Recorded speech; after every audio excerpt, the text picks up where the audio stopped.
We're in the heart of Brighton Hove, a city known for its thriving artistic scene. In 2019, a report suggested that the city's creative industries turned over 1.2 billion and supported 15,000 jobs. But it's not just about the numbers. Brighton Fringe, the largest annual arts festival in England, attracts thousands of people from around the world to connect with like-minded individuals and share their talents. The city is home to many unique artists with amazing artwork around every single corner. Even Banksy left his mark here in 2004. But we're going to focus on one artist in particular, Pauly the painter. With over 3,000 followers, his impressionist-style artwork really captures the essence of Brighton and Hove, and he can often be seen publicly painted throughout the city. In this film, I look to delve deeper into the Brighton Hove art scene by following Pauly as he creates work with the Van Gogh Alive exhibition held at the Brighton Dome. I look to learn more about him as a person and also explore his creative processes. So let's go and meet him and see what he has to share.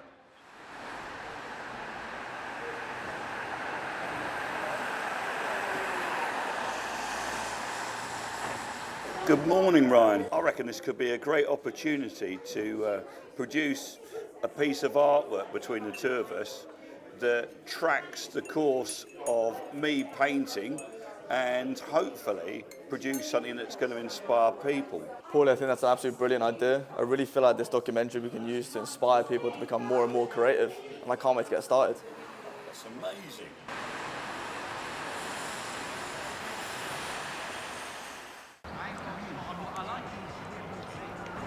So now that we met Pauly and we've understood what both of us want to achieve from this film, I've come down to Brunswick Square to meet Peter Carr, Labour representative, to learn more about his thoughts on Pauly's artwork and also a bit more context on the Brighton Hove art scene.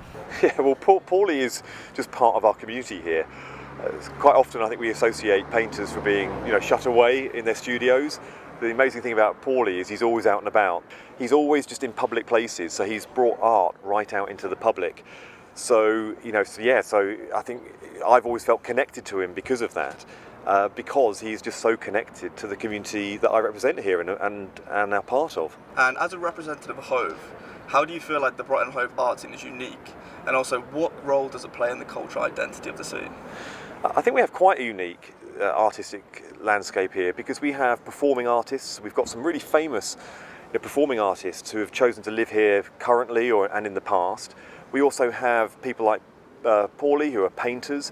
The only thing that we're kind of missing is places where we can really exhibit art. There's some good art galleries, but they're usually quite small, private galleries. It would be amazing if we could have a really decent public art gallery where we could exhibit more often. After gaining a better understanding of the Brighton and Hove art scene from Peter Carr, I arranged to meet Pauly at the Peace Statue in Hove. Our meeting was focused on exploring his creative process while producing work for the Van Gogh exhibition. Now we get started with the painting itself. First thing that I always do is I always start off by measuring. I'm trying to get everything in my canvas that I want of the scene that I'm doing. You kind of frame it and then you start measuring it, and then really it's to start putting in the main features. And I do this really, really rapidly, as Van Gogh would do. I then look at lights and darks to try and get a balance with the composition. And once I've done that, once I've blocked in the sky and the main features like the horizon, I'll start working on the characters and the features.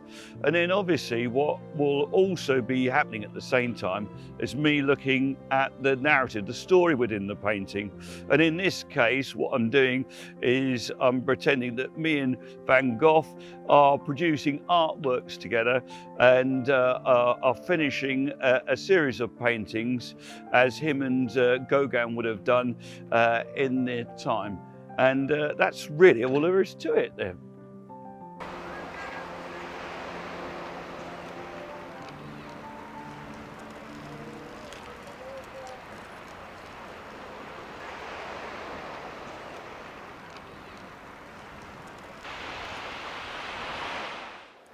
Hey, great to see you again, Ryan. How are you doing?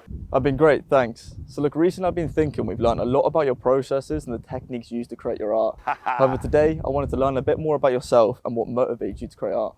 Well, I've been creating for nearly 50 years. I know I'm very old. And what inspires me really is nature, sunlight and the shapes and the patterns that surround us. We all know the Brighton art scene's played a big role in your career as an artist. However, I'm curious, how has it influenced your work specifically? Well, if you look at Brighton and Hove museums, you see some fantastic artworks by Turner as well as Constable, who capture the landscape and capture the sea, as well as looking at modern contemporary graffiti artists like Arrow, who captures the energy and the drive within our city. I'm fascinated by the work you made for the Van Gogh exhibition, and seeing the creation process, it was amazing.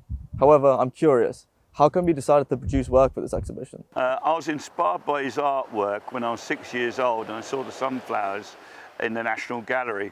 And really, a lot of his artwork is all about energy and vibrancy with colour. And that's what I want to try and emulate.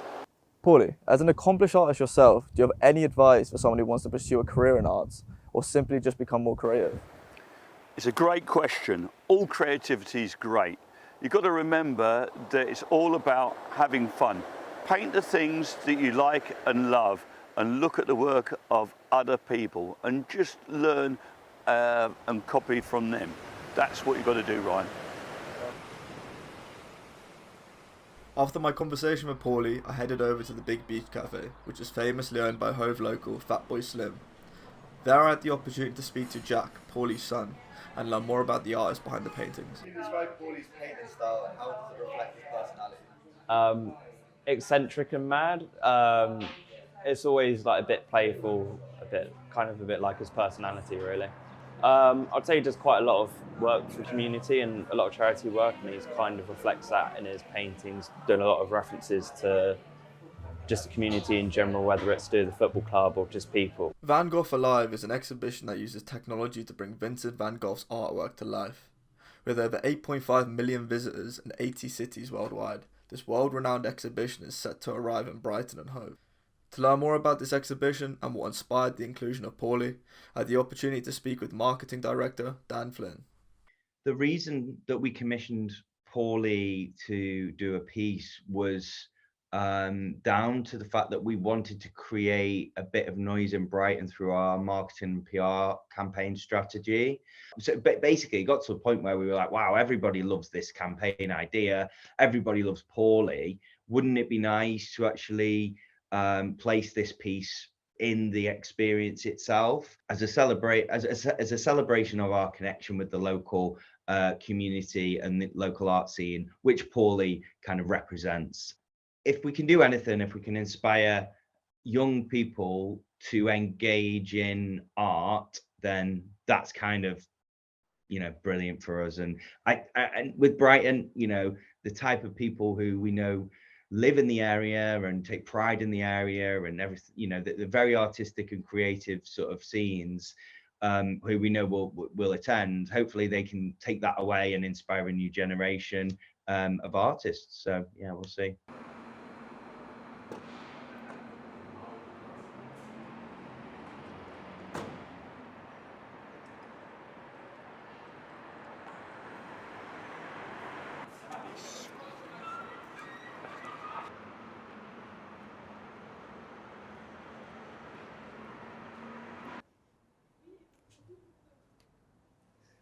Hey, good to see you again, Ryan. As one creative journey ends, another one begins. Anyway, what time is this gaff open? I think it might be around the 13th of May. Oh, cheers, mate. I'll be back soon. So we've seen the richness and the diversity of the Brighton Hove art scene, with painters like Pauly at the heart of it. The key takeaway from this film is everyone's got a creative side. Take a chance, explore it. You never know what could happen. Hey, Ryan, come on, let's give it a go. Let's try it out. Hey, there you go, Ryan. Thanks, Give mate. it a go, mate.